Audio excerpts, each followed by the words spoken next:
ndihmor, andaj Bashkimi Evropian nga njëherë duhet edhe të trajtoj Kosovën pak më mirë se sa e trajton në shumicën e rasteve. Në këtë rast e shoh që domethënë e trajton si një shtet normal dhe patjetër që i duhet edhe ndihma e Kosovës. Në fakt, nëse masat u vendosën visar pa ndjekur të gjitha procedurat standarde, a u trajtua Kosova si një rast i veçantë apo nga ana tjetër ndoshta si një shembull ndëshkimi do ta quaja dhe a u përdor si një mesazh politik për gjithë rajonin? Është e paqartë si lloj problematike Griselda të themi që Kosova u trajtua si rast i veçantë, sepse kemi edhe raste të tjera të shteteve të tjera të cilat e kanë themi ose të cilat janë trajtuar në këtë formë nga Bashkimi Evropian.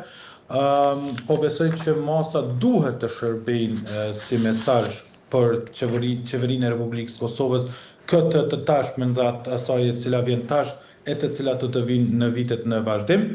Mirë po se sa të ta marrin këtë mesazh qeveria aktuale dhe qeveritë e ardhshme, kjo është pastaj një pyetje tjetër dhe don një analizë dhe diskutim tjetër. Por se sa i përket pyetjes nëse Kosova u trajtua si veçantë nuk besoj, nuk besoj që edhe në këtë pikë ka arrit një anshmëri e Bashkimit Evropian në raport me Kosovën. Por visar, pse Bashkimi Evropian ende shmang një sqarim të qartë për masat politike dhe takimet zyrtare me qeverinë e Kosovës dhe mendon se ka ende mosbesim ndaj gjithë lidershipit kosovar pavarësisht heqjes së masave ekonomike? Unë besoj sepse ekziston ende mosbesim ndaj politikës dhe lidershipit kosovar, heqja e masave ekonomike nënkupton normalizim të plot politik të marrëdhënieve mes Kosovës dhe Bashkimit Evropian, por ekziston një kurthëzim i heshtur dhe BE-ja po besoj që në këtë kontekst pa e marrë garancinë e plot nga qeveria aktuale, ndoshta edhe ardhshme e Republikës së Kosovës, nuk besoj që do të dalin me ndonjë njoftim të plot sa i përket gjithë kësaj situate. E qartë, por ajo që është më e rëndësishme, Visar, cila është garancia që tashmë ka Kosova se masat tilla nuk do të rikthehen sërish, ndoshta edhe pas një krize tjetër që mund ndodh në veri dhe apo funksionon ende ajo logjika e ndëshkimit kolektiv në thonjza për zhvillime të sigurisë? Nuk garanci të plot nuk besoj që ka BE-ja nga Kosova ose në sjelljes Kosova e ka marrë një lloj garancie nga BE-ja, para ishte zhbllokimi institucional, pra të përfundonin zgjedhjet e vitit të kaluar 28 dhjetorit, të lëshojë një pjesë atyre fondeve ose zhbllokoj dhe është kjo garancia tjetër që në momentin e parë që ju do të arrini ta konstituoni kuvendin dhe të formoni qeverinë e re, atëherë patjetër që menjëherë do të lirohen pjesa tjetër e mbetur e fondeve të bllokuara. Kjo është garancia të cilën kemi marrë nga BE-ja, kundrejt Kosova nuk ka dhënë ndonjë garanci, nuk kemi parë që zoti Kurti të dalë me ndonjë njoftim sa i përket kësaj çështje. Kemi pas zonjën Osmani, e cila në këtë rast është e pafuqishme politikisht, edhe nëse jep deklaratat e soja.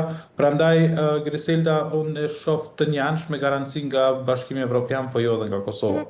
Mendon Visar se ky është tashmë sinjali se dialogu dhe stabiliteti sigurisht po vendosen mbi parime demokratike dhe ku mbeten ndërkaq edhe përgjegjësia për dhunën që ndodhi në veri dhe sulmet që ndodhin ndaj Kforit? Ne nuk kemi parë ende mjaftueshëm nga Bashkimi Evropian për të parë që ndoshta parimet e tyre janë të vendosur mbi aspektin demokratik njerëzor. Ende ka shumë hapësira dhe në shumicën e rasteve ata shihen që janë të njëanshëm në raport Kosovë dhe Serbi. Se çfarë do të ndodhë ose pse nuk ka ende sa i përket individëve të cilët kanë problematika, sulme e tjerë në veri. Kjo është më shumë çështje brendshme, po besoj se sa çështje jashtme dhe Bashkimit Evropian. Të gjitha këto duhet të njësohen nga Republika e Kosovës dhe duhet të filloj Republika e Kosovës me hapin e parë dhe pastaj BE-ja ta ndjek. Mirë po ne e shohim që në Kosovë edhe kriminalet e luftës për të cilët ekzistojnë dëshmi të gjalla sa i përket krimeve të cilat i kanë bërë, dënohen me 10 deri në 12 vite burgim. Pra, nuk besoj që Kosova vetë si vend e ka guximin dhe ka themi dëshirën të filloj dhe të tentoj të bëj diçka më shumë në këtë drejtim. Mendon Visar se tashmë Bashkimi Evropian po rikthehet ndoshta si një partner strategjik për Kosovën, apo thjesht po menaxhon një krizë pra që vetë krijoi sa i përket këtyre masave ndëshkuese, dhe çfarë ndryshon realisht ajo që është më rëndësishme për qytetarët pas heqjes së këtyre masave? Mund të themi Griselda BE po menaxhon një krizë të cilën e shkaktoi vetë, sesa të rikthehet realisht si një partner strategjik për Republikën e Kosovës. Për qytetarët, ndryshimi konkret është i kufizuar, pra disa fonde dhe projekte rikthehen, por pasiguria politike mbetet. Përderisa kemi një lloj kaq të madh të pasigurisë politike dhe mbështetje nga Bashkimi Evropian, atëherë nuk mund të themi që BE-ja po menaxhon krizën siç duhet. Ndërkaq Visar, do të shoqërohet kjo me hapa konkrete drejt integrimit, apo do të ketë vetëm deklarata pra ashtu si ka ndodhur edhe më herët? Po besoj që BE-ja është më shumë interesuar ta mbyll një kapitull të gabuar, sesa ta hap një të ri.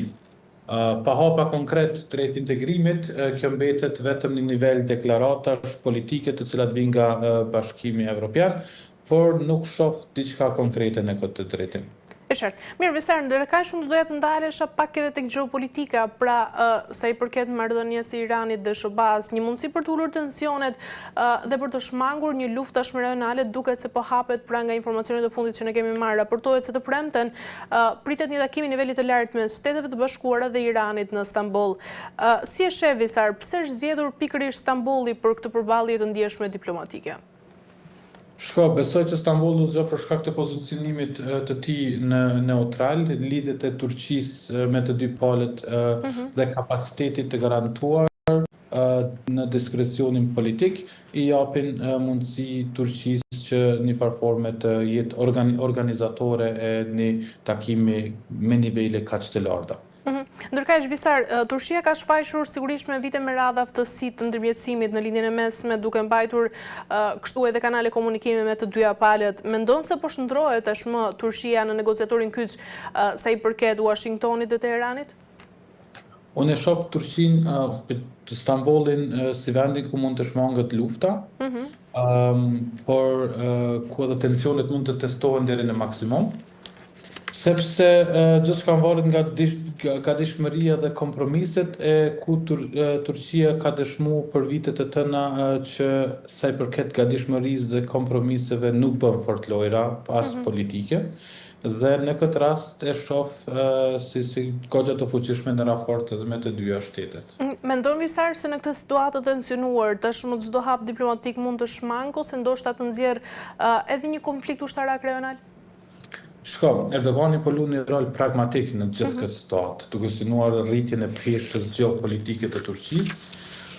Ne tashmë e dimë rolin e Turqisë, roli i saj është themi vendimars në shumicën e temave në rendin botëror, andaj edhe në këtë aspektin e fuqisë themi politike, ushtarake